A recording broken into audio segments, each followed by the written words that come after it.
దేవుడు న్యాయవంతుడు. ఆయన మన పట్ల తన ప్రేమను వ్యక్తీకరించడంతో పాటుగా ఎవరైతే మనకు విరోధంగా ఉన్నారో, శత్రువులుగా ఉన్నారో, ఇబ్బంది పెట్టడానికి ప్రయత్నం చేస్తున్నారో తగిన సమయంలో దేవుడు వారికి బుద్ధి చెబుతాడు. ఆ న్యాయం తీర్చేవాడే.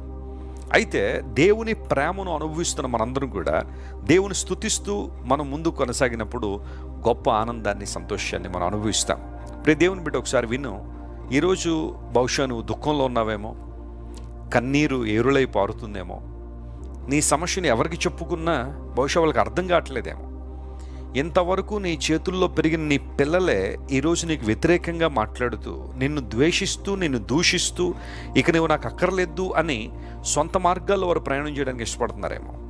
లేదా ఇంతవరకు నువ్వు తల్లిదండ్రుల్ని చాలా చక్కగా రెస్పెక్ట్ చేశావు, లేదా వారిని బాగా చూసుకున్నావు, వారు ఏదో ఒక విషయంలో నిన్ను ప్రతిసారి గాయపరుస్తూ ఉండొచ్చేమో.